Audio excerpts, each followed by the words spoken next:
We are so excited to have you today for our special Earth Day webinar on event sustainability. We're going to let everyone hustle on in, but in the meantime, I wanted to let you know that all participants are in listen only mode. You will have access to the chat as well as the Q&A function. If you want to say hello to your fellow participants, feel free to hop in the chat and see if there's anyone you recognize. If you would like to ask the panelist a question, we will have a Q&A section at the end of today's discussion, and we'll be answering those questions found in the Q&A. We're going to let folks roll in and we'll get started here shortly.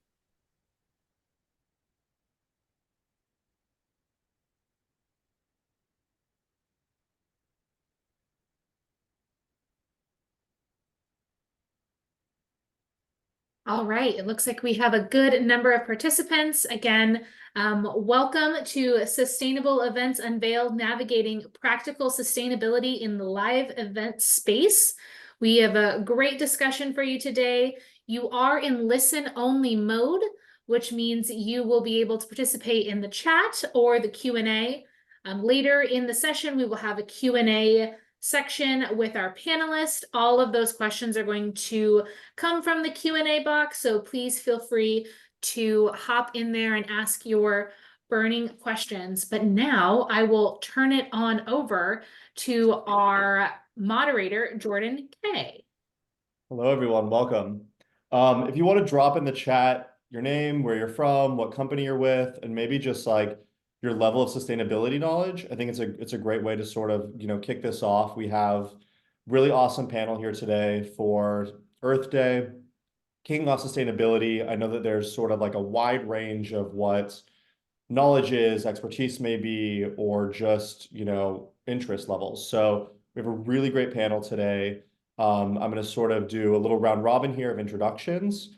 I'll start with myself. I'm Jordan Kay. I own a experiential marketing company, Analog Events, based in Los Angeles. We made a big change into sustainability about a year ago, knowing just like waste was such a huge thing for us at events. So it was like, that was like the number one thing of like, let's start there and then sort of chip away. So we've really made it a big through line of everything we do, which, sustainability in this panel can talk about it. We really sort of like touch the gamut on where that goes. So we're going to really refine this into some big, some quick topics, but I'm going to kick it over to my panelists to introduce themselves. We'll start with Sierra. Hello, everyone. Very excited to be here today. My name is Sierra Davey. I'm a strategic event manager at MCI USA. I work with dozens of associations and corporate organizations to plan and execute their events, which is anything from small incentive groups to large conferences and trade shows. Cool. Monique. Hi, my name is Monique Figueredo. I'm from Compostable here in Los Angeles, and we are a community compost company that focuses on keeping the precious resource that is organics local and feeding the soil. And so we are your end of life experts. Awesome. And Heidi? Hi, I'm Heidi Andermack. I am co-founder of Chowgirls Catering. We just celebrated our 20th anniversary. And we have been green since the get-go. We pioneered our pathway to sustainability, starting with using organic ingredients, and have progressed to using local ingredients, composting, food rescue, and it keeps going on and on. Awesome. So I think, the way that we're going to frame this discussion is sort of like the pre-planning process, on-site live execution, and then post after events. Because that's sort of, the through line that we really work in events here is pre-planning. So we're going to start with that of just like, and I think this is sort of one of the biggest things is starting like, what does it mean to be sustainable? What does it mean to have a sustainable event? What are sort of elements that we can tie in to sustainability? Because it's like, we look at it, it's like DE&I roles in sustainability, composting, waste management, waste diversion, fabrication, recycling, you name it. It's like, it's a really sort of a big thing. So when we look at like the pre-planning process, I think one of the biggest areas to start with would be F&B. So we'll sort of start with Heidi of just like, when you're thinking of F&B, what, are those the key sustainable things in the pre-planning process?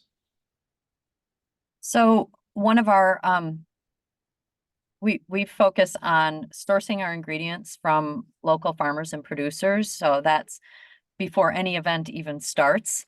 We're meeting with our local vendors and planning out our menus.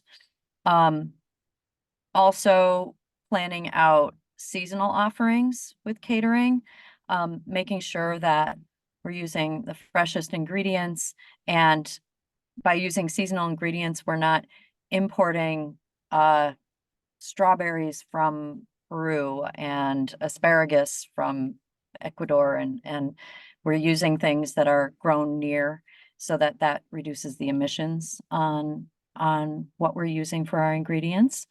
And I'd say that's the biggest thing, and working with our clients to plan menus that are appropriate for the season and that source these ingredients. And a big part of planning also is educating our staff and our clients on why we do what we do and how we do what we do.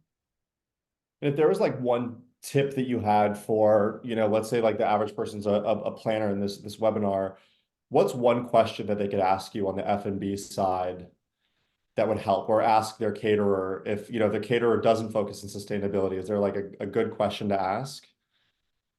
I think a really good question is where do your ingredients come from? Do you know where your ingredients come from? Do you know the source of your ingredients? I think is a really great question to ask, because it does inform how invested a caterer is in sustainability. If they're getting everything, all of their ingredients from Cisco, there are going to be some organic ingredients that they're getting there, but it's not going to be as broad as if they were sourcing from directly with farmers and with smaller independent distributors. And I know when we talk about like the carbon footprint of an event and the food and beverage side, like everyone always leans vegetarian, vegan in that. And is there like a good balance that you recommend, based on you're doing a wedding versus a corporate event, or these all different areas? We always make sure that there are vegan and vegetarian offerings on a menu. The most well-rounded menu will have a few meat offerings, a few vegan and vegetarian, and we also make sure that our vegan and vegetarian offerings are so delicious that people aren't going to miss that there's meat there. But we want to have, unless somebody wants a full-on vegetarian vegan event, almost all of our menus do contain meat. They're sourced from local farmers who use regenerative practices and free roaming, cage-free, all of that. Yeah, I found it interesting with Billie Eilish's last tour. She did the whole thing vegan as one of her big sustainability efforts. And, for crew meals, when you're not even guest facing, but you're doing crew meals for, a couple hundred of the crew and they're all eating vegan meals, it's definitely like a huge learning and like, communication and standpoint of what you have to say to them. It is. We had one couple, I remember, who wanted to do a vegan wedding, and they were going to have lots of meat eaters at the wedding, and they were like, we don't care, we're doing it all in. And many people at that wedding were pleasantly surprised that they could enjoy a meal without meat. But there are so many options out there that don't require meat. That's for sure. If you think about beans, you can make all kinds of hearty foods with beans. I think of Indian food. There's a lot of Indian foods that you can enjoy that are vegan and vegetarian.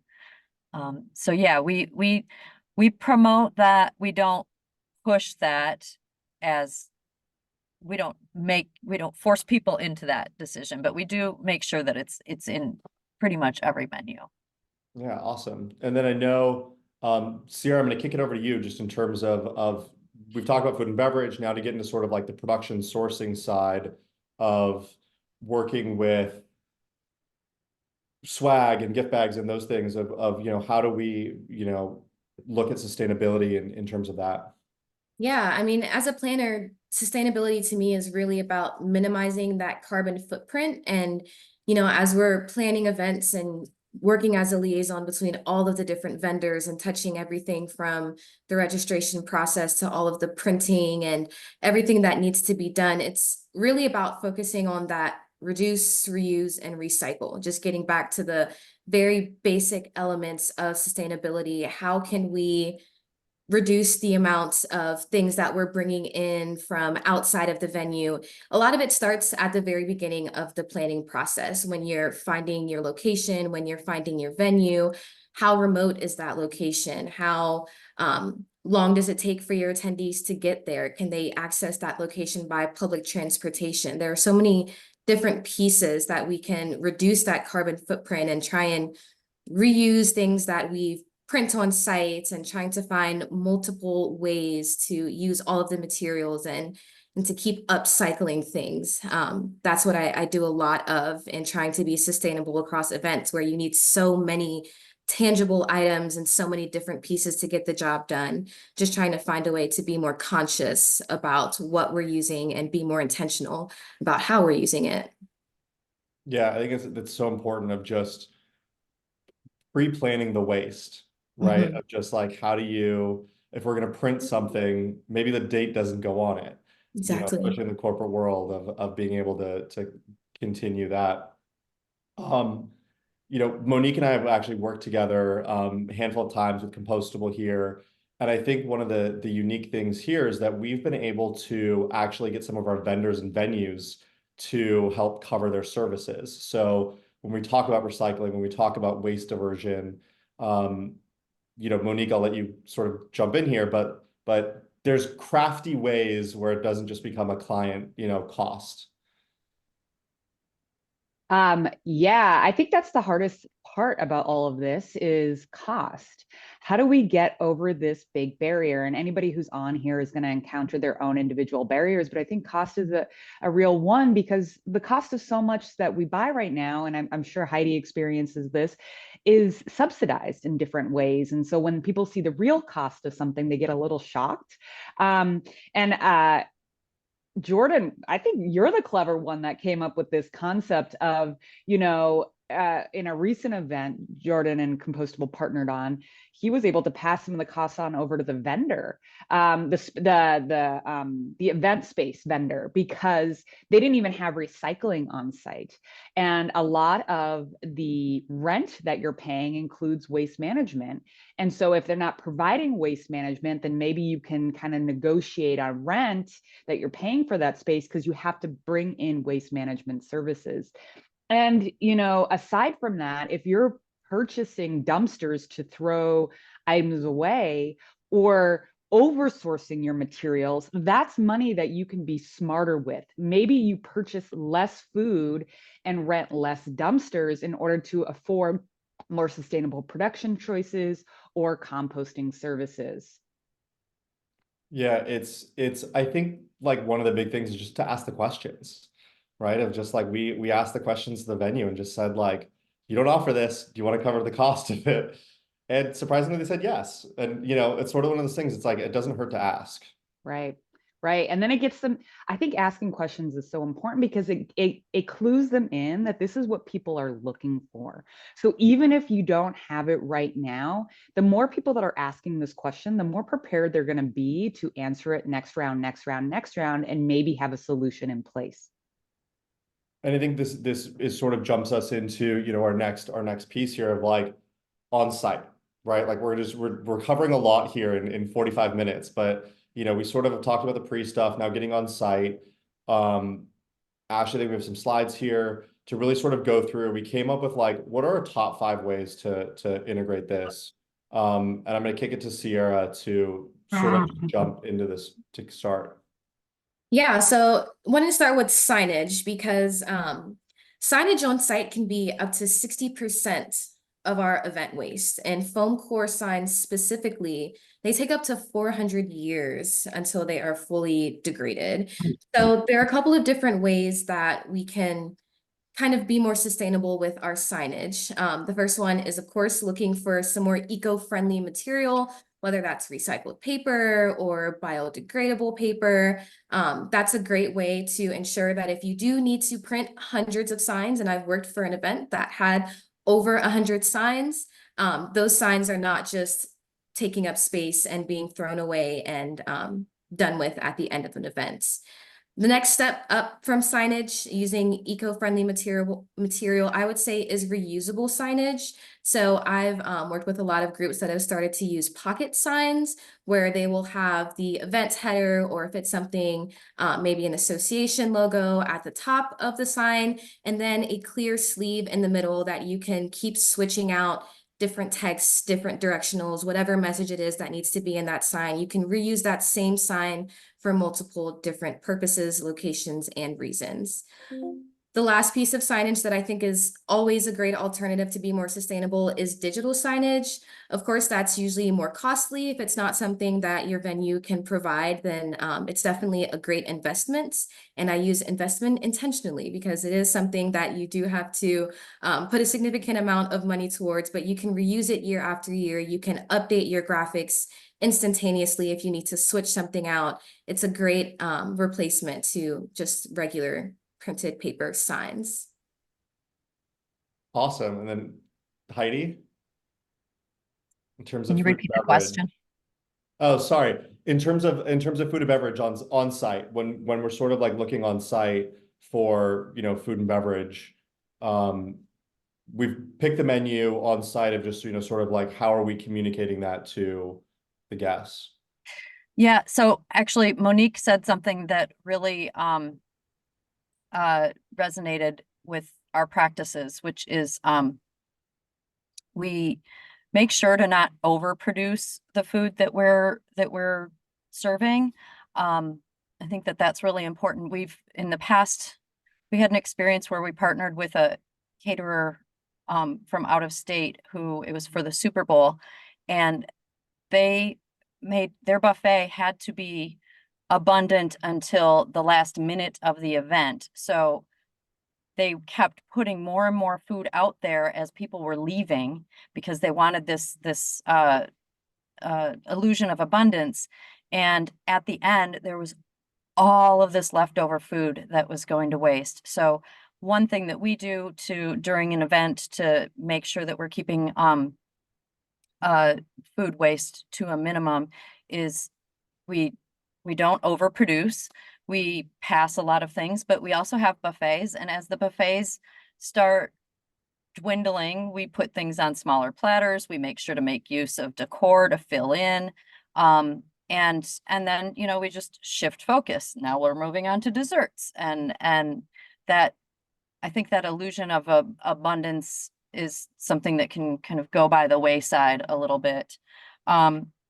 We also make sure to have stations where we can clear from instead of having waste receptacles out all over the place, so that we can take and make sure that the food waste is getting composted properly. The vessels that we're serving in are also getting either, whether they're being composted or they're being washed and reused, upcycled, as Sierra said.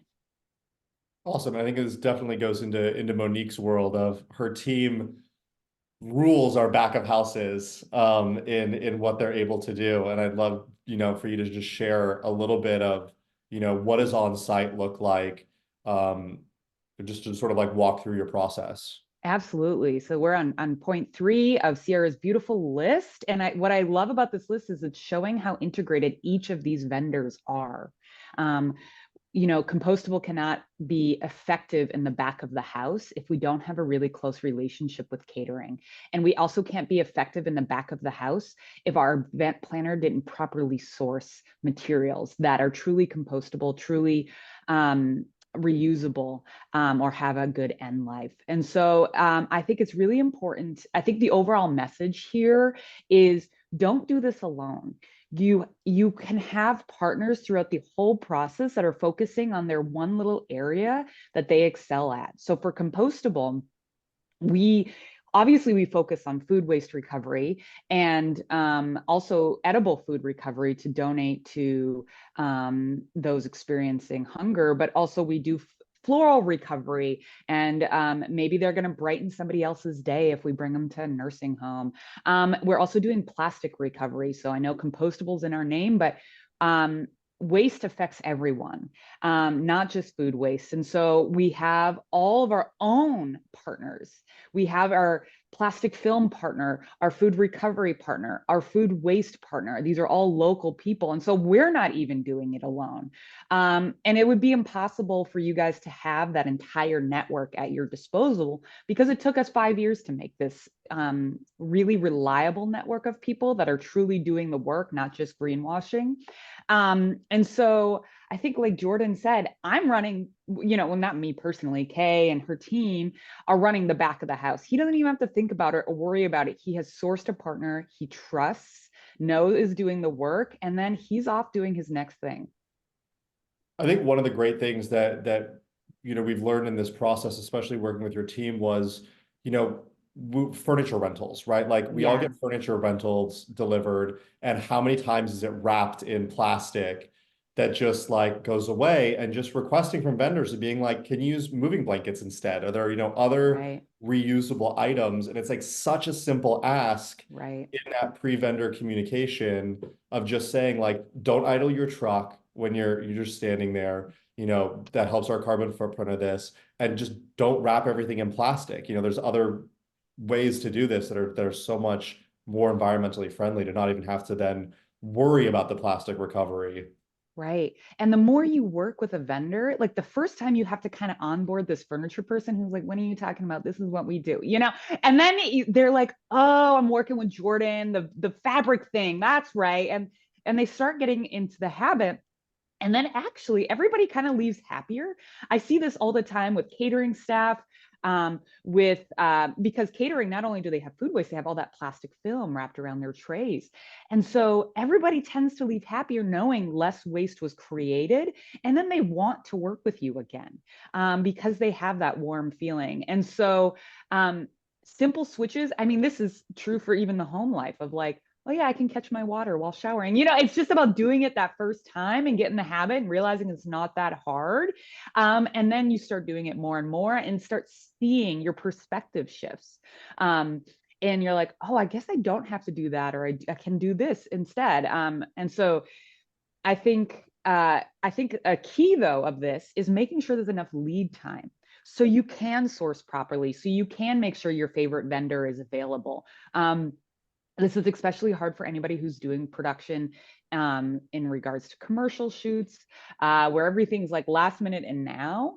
The more we can encourage this a little bit future planning, not only is everybody less stressed, but you also have an easier time sourcing the things you truly want to source and having the partners you want to have. Yeah, I think this definitely then ties back into swag's here of just like how much waste there is just in branded water bottles, and my least favorite thing of branded napkins and pillows at events.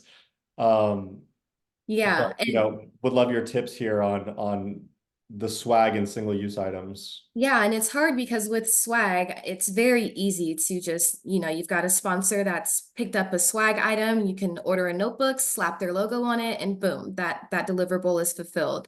But what I found is that a lot of attendees at the live events, they want something more than just something to take back home. They don't need another chapstick bar. They don't need another tote bag, another water bottle. I mean, at this point, we've been inundated with those items that it's a surplus of items that we have, and it's nice and it's easy to have that visibility for a sponsor, but there are a lot of different ways that we can be creative with those items. So if we are having to source some swag or single-use promo items, what I've seen is some of the live decoration of those tote bags or maybe t-shirts where you can buy in bulk. Let's say you buy 300, 500 black tote bags. You bring them to your event. You can do this year over year, and you bring some stickers. You've got some, some markers that people can customize and personalize their own bag. They're more likely to take that home with them. They're more likely to hold on to it much longer because they were able to customize it and make it personal and do something that was unique to them. That's definitely a great alternative to the swag items. And also more activations that are about experiences versus just taking something home. So, the photo booths are definitely a big thing right now. It's a great way to drive that traffic to an exhibitor booth or a table or wherever that sponsor is located. They can collect that attendee's information the same way that they would be sending them that actual, if it's like a 360 photo booth or a regular photo booth, it's a win-win. You get the attendee's information, they get a nice little picture of themselves, and it still has your company's information all branded on that photo. That's another great way to replace some of those single-use promo items. It's the experience, it's the activation that's really more memorable for the attendee, and it really enhances that experience. Yeah, and I think that this sort of just like tees it up, and I'll wrap up this section, but it's the communication part too. And I think when people know what's being done, whether it is through some sort of signage, it's pre-communication of just, we're not providing branded water bottles this year, bring your own. We have a refill station, or we're not doing XYZ swag that we normally would do. Instead, that money's going here. And I think just like communicating to attendees, to the clients, to the vendors, the more we sort of have that communication, the more important it is. And it rolls us right into this like post events of like, we did the event, and I'm going to sort of jump over here to Monique here about like post event. And I think like, again, one of the big thing is like, how do you did it? Like, it's sort of like this, when a tree falls in the woods, who hears it? It's like, we want to make sure that is, important to everyone in this. So Monique, I'll sort of let you jump into this post-event world. Yeah, I think there's nothing wrong with humble bragging. Get out there and be like, I did this thing, I spent extra money, I invested in it, and I think I'm going to skip down to number 2 a little bit for this this is where my brain went, of like making sure we send an impact report. This is what you did. This is how you helped people out. This is how many people you fed. This is how many pounds you diverted from the landfill, and letting people celebrate themselves. Climate change and all the work we do can be so doomy. And I think it's important to give yourself a pat in the back and said, this was not easy. I had to, reframe the way I think about events. Maybe I'm taking home a different item that I'm not used to, or putting myself out there, or readjusting my budget and it's not standard anymore. And to have a moment where you just celebrate the fact that you put in that work and you did have an important impact, I think is huge. And then, because I touched on number 1 a little bit about like, you don't have to do this alone. You can see that Heidi and Sierra and myself are all focusing on different parts of events. They're massive, and the issue with some humble bragging is that it comes with greenwashing. Some people might be humble bragging and didn't actually walk the walk. And so making sure that you have sourced the vendors that you trust, that are doing the work, that you can, have a lot of level of transparency and reporting, I think is really important. And I don't know, Jordan, do you want me to just go right into number 3? You want me to just sure. steamroll through this?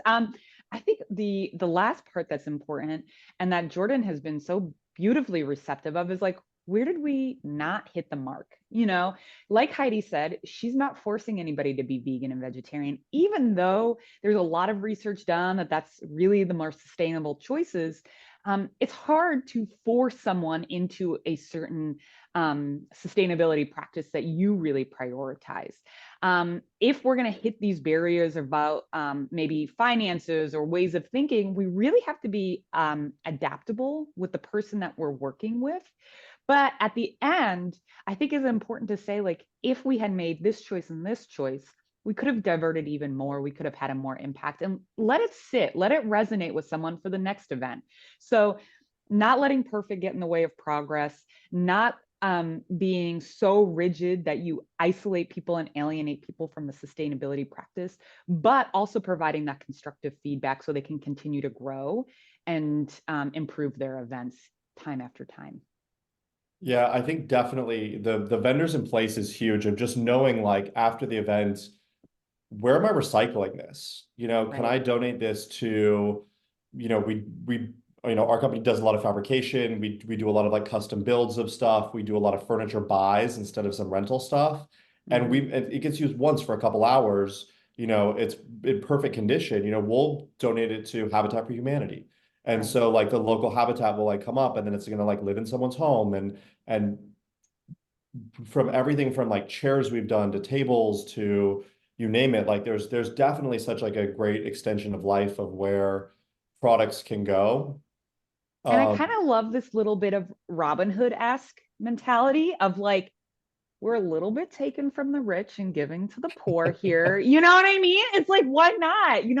They wanted this specific chair or this specific, abundant look, maybe opulent look. And the fact that that can go on if you have the right systems in place, and you can kind of feel like a Robin Hood that you like gave this couch to someone that is probably living paycheck to paycheck, and just because we also focus a lot on homeless, but so many of our own event staff are living paycheck to paycheck. Why shouldn't they be able to take food home? Why shouldn't they be able to get a nice couch? All, at every step of the way, it's really could be a source of joy for people, and not a source of waste and pain. yeah, and I think it rolls into one of the biggest things is just like the cost of this. Every single person, and it's like no matter how long you've done this, and I'm sure Sierra and Heidi and Monique, we all have stories of everyone just says it's too expensive, right? Like that's the number one thing I think everyone immediately goes to is like, oh, sustainability is expensive. So I think it's taking these small steps of like, how do you explain to the stakeholders here with why we should be doing this? And I'll start with an example here. It came up of like splitting the cost with the hotel. So we did an event with the hotel. They didn't have recycling or any composting. They covered half the cost. We also will divert funds. So we're big anti on branded napkins. The cost of a branded napkins can cover some other cost, maybe, a different food cost. If we do a vegan menu, sometimes it's a little bit less expensive than a meat heavy menu. Um, Branded items, branded swag. There's so many different ways to be creative in a budget. Um, and I think Monique, I'll jump back into this of just like really sort of like, how do you tailor that to the specific event, knowing that like, I think a lot of ILEA members, we have everyone from like a wedding planner to a party planner to a corporate planner. There's such a wide variety that how do you tell a bride that they need to be Right. sustainable compared to, Yeah. a Fortune 500 company? You know, this goes back to this concept of not alienating everybody. Is like, how are the words you saying landing for the person you're talking to? This is important for any kind of level of communication we're having. Can you meet that person where they're at? They're not going to die on every hill they set. There's going to be certain hills where they're like, oh, I don't care about branded napkins. Like, this is not the hill I'm going to die on. And then there's going to be other people who are going to die on the meat hill. And this, like, why are you battling here? Just, and so I really think it's important to find your inroad. And I think this is important for the greater sustainability messaging in general, of like finding your inroad with anybody about what are they already doing that's sustainable, connecting to them, that feeling they have when they're doing it. Why is it a priority to them? This is especially true in weddings, when you have a bride that's interested, and maybe her parents are like, I don't get it, I'm not going to waste my money on it. What do they value? What do they find important? And how do I bring sustainability to them in that capacity? And what are the things that I'm just not going to win this battle? And it's, what? I'm not going to die on that hill either, because it's not fun for me, like, so I'm not the type of person that's going to alienate someone if they don't, or going to gatekeep composting if they don't meet all these criteria that I have deemed important. I'm going to try and find that common ground. Yeah, and I think Heidi, food and beverage really sort of starts with your team a lot before it even gets to Monique's team, of just how do you sell that through to clients of sort of like the why? Training is a big part of it. Training for our staff who work on the kitchen end and on the service end, but also for our sales team to be able to talk about why we do what we do. When we talk about using seasonal ingredients, we can really sell people on the freshness of the flavor. I'll use again strawberries. A strawberry in December is usually like kind of white inside and not very flavorful. And so we'll steer them towards citrus in the winter. And then in the summer and spring and summer, we celebrate strawberries. And so really, and then talking about we are very forthright about our values in our promotion of our brand. And a lot of people come to us because of those values. And then there are definitely people who don't get it and we need to explain it to them. But I like what Monique was saying about meeting people where they are and trying to not trying to force them into our particular way. But there are times where we have to say, you know, where it's not a good fit for somebody to work with us because they don't share our values. And so we don't try to fit into their mold either. If they want Jimmy John's subs, then maybe that's what they should order instead of trying to come to a more boutique caterer. Yeah, and I think, I'm going to pop in just one of the questions here that came up too of you brought up the Super Bowl event and just like in very true Vegas fashion, it's like the buffet has to look like full until the very end. How do you manage the, client expectations? I know you talked about like sort of like, changing around sizing and things like that, but in the beginning when you're planning the food costs and food prep, are there formulas you use in that versus just a head count?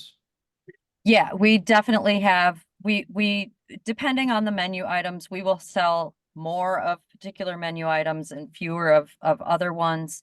And we train our salespeople in that, and then also use that, use cost to help talk to people about that, to say, it's going to be more cost effective for you if you don't go overly abundant in this. And then we also, if people do want abundance, we make sure that they know that the leftovers that have not been put out will be used to work with a hunger relief organization, and we donate those to the hunger relief organization that we've partnered with. And that actually came out of the Super Bowl. The county changed their regulations to allow donations of prepared foods to shelters, whereas in the past that was prohibited. It was only packaged foods that could be donated. So the county changed that, and we were part of that pilot program with the Super Bowl coming to town. And Second Harvest Heartland was the organization that we partnered with. They started a program called Meal Connect, which helped to funnel all of those donations in, and we still do that on a regular basis. But that first event, that Super Bowl, I believe we saved 1,000 pounds of food from going to waste by donating. Awesome. And again, it's great stats, right? Like you can go back to the client, you can go back to the team and say like, we were able to divert, and reallocate 1,000 pounds of food is huge. And I think, Sierra, we can sort of just end with you here of just, MCI produces a lot of events. You oversee a lot of events for a lot of different sort of like clients and industry here of just, your top takeaway and give your giveaway here to everyone. Yeah, I would say there's no perfect model to having a sustainable event. It'll be easier some years than others. It'll be easier in some locations with some venues between client to client. Like it varies. It's the spectrum really. So it requires some out of the box and creative thinking about the best places that you can be sustainable. But what I would say is to be flexible and to start where you can. It doesn't have to start at the very beginning of the planning process when you're finding your location, when you're sourcing all of your details. It can be maybe your event is in 3 months, but you still have time to source some sustainable signage. You can make some of those updates while you're already in the planning process. If you have sponsors that are looking for recommendations of how to engage with the attendees, instead of recommending, one of those single-use promo items, you can recommend an activation. A photo booth, a headshot studio is another big activation that's really hot topic right now. So all of those kind of pieces are different ways to be sustainable. It doesn't have to be all or nothing. It can be take what you can, take advantage of the opportunity, and apply it when you can. Once you do that, it's really just using the data and leveraging that to get an increased budget, to show, your board or whatever constituents are the decision makers, to show them how this one piece of sustainable action has proven successful and why you should continue to source more sustainable options and opportunities. Awesome. Thank you. That sort of wraps it up for our panel. So thank you for everyone for participating in this. I think we have a couple questions already that I'll sort of pepper around, and then can just sort of do like a quick takeaway. So if there's any other questions, please drop them in the chat, drop in the Q&A question. Just some very specific ones that maybe Sierra or Heidi you can take of sustainable table tent alternatives. Yeah,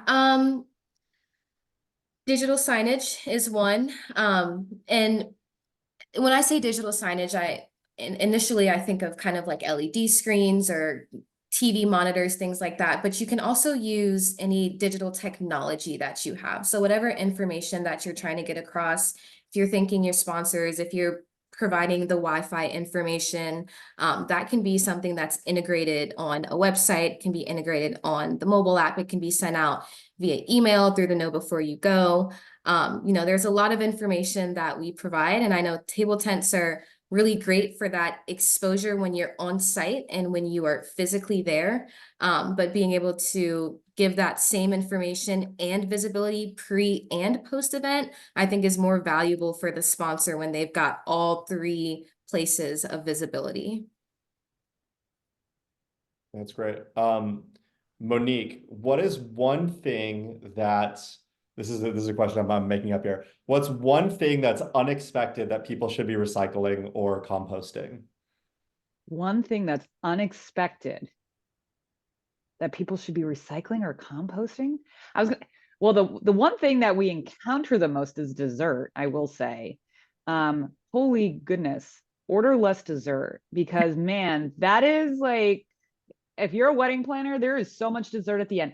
An unexpected thing. Well, I like to say, don't forget that recycling does exist, and like not everything has to be pigeonholed into composting.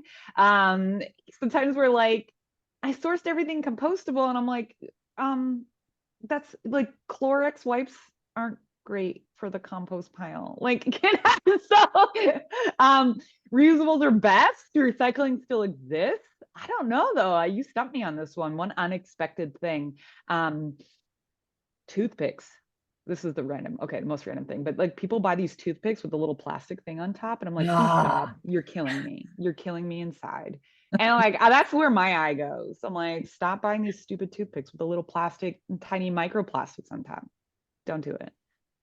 Yeah, it's definitely like the combo things of like, a printed boat sometimes, or it's like you think that like, oh, I'm gonna get this item, but I'm gonna brand it, and then I'm putting a sticker on it, and the sticker is actually not the compostable part of it. Kills me. I'm like, you were so close. You were so close, and then you gilded pressed gold brand onto it, and I'm like, what am I gonna do with this now? Thank you. You did all this sourcing, and then you tripped at the finish line. You choked. And then it just becomes trash. Yeah. Heidi, so a question that came up about food donations while still complying with food safety laws. How and what items can be donated after an event? So they have to be not served. They have to be in like a full foil pan, or not a foil pan, a half pan, a hotel pan. And they need to be held at the proper temperature. They need to be cooled at the proper temperature as well. And it's a whole system that we worked with the county to make sure that we're doing it properly. And then we train our staff to do that. We also train the planners that we work with on how to make sure that the temperature's being held, that the food's being held at the proper temperatures throughout. And that, yeah, so much of this is really training and communication and sharing the information. And being part of these pilot programs partnering with our county, with nonprofits who specialize in hunger relief, that has been great because they have areas of expertise, we have areas of expertise, we come together and then make it happen and do trial runs with things too. I think your point about small steps is really important. You don't have to do everything at once, but you can partner with people who do have areas of expertise to try something out, see how it works for you, and then see if you can grow it from there. Yeah, and I think that, regulations, ILEA is, all over the world. I know a lot of people are probably North America on this right now, but I think, looking at like your local city, state, it changes, like even in California here, like there's different regulations based on different areas, but it's just asking the questions. And I think maybe even like finding who you'd want to donate the food to and just asking, how can we donate the food? And then sort of playing that backwards with the caterer. Yeah, our chef has a tremendous relationship with our health inspector, which, you know, health inspectors are often scary in the kitchen, but we have a really open relationship with our health inspector. Our culinary director was just awarded Public Health Hero for her work in reducing food waste and hunger relief. And all of that was developed out of this relationship with the health inspector. So having transparent relationships and conversations and building partnerships where you're working together is really important. Plastic film is another thing, hard to recycle thing that we've found a local company that uses that takes plastic film and turns it into floorboards. There's also a company called Ridwell, which is making its way around the country that helps to process hard recycle things that you can contract with them to pick up at your home, but they also are starting to work with businesses. So we use them at our business now too. Awesome. Thank you. I mean, incredible stuff in the chat too. I'm just like scanning some of this of as people are saying, great resources here. I think that like the biggest takeaway, just to like quickly wrap this up, I think is like, we have to all work together on this. And I think that it's like, from a planner perspective, from a vendor perspective, from a client perspective, it's like, let's just like make the small changes. Let's ask the questions. Let's, try to, I think the phrase in sustainability is just do better. So I think it's like, what can we do better here? So I'll sort of end it on that. Thank you to our panelists. This is really great conversation. We can drop LinkedIn's in if you guys want to chat with us beyond this. And thank you all. Thank you everyone so much for attending our Earth Day webinar. We do have our May webinar to announce. We will be celebrating National Certification Month, which is the month of May, and discussing our ILEA certification, the CSEP. So one, if you've ever been interested in your CSEP, two, if you are looking for all the tips and tricks for test taking because you are like me and have not taken a standardized test since your SATs too many years ago, feel free to join us on May 15th for our webinar hosted by Armando, who's on our board, as well as Stacy, who is the head of our CSEP committee, and Angela Bond will be joining us. She's an accreditation specialist for an accreditation association. Looking forward to seeing you all in May. And then lastly, if you're like, this session was incredible and I need to watch it at least 3 times. Well, lucky for you, it will be on the ILEA website by the end of the week. Make sure you check out our brand spanking new website along with our socials. It is the best way to stay connected with all things ILEA.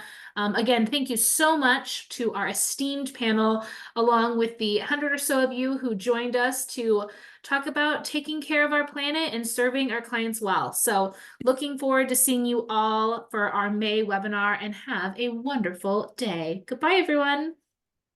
Bye, everyone. Thanks, everyone. Thank you.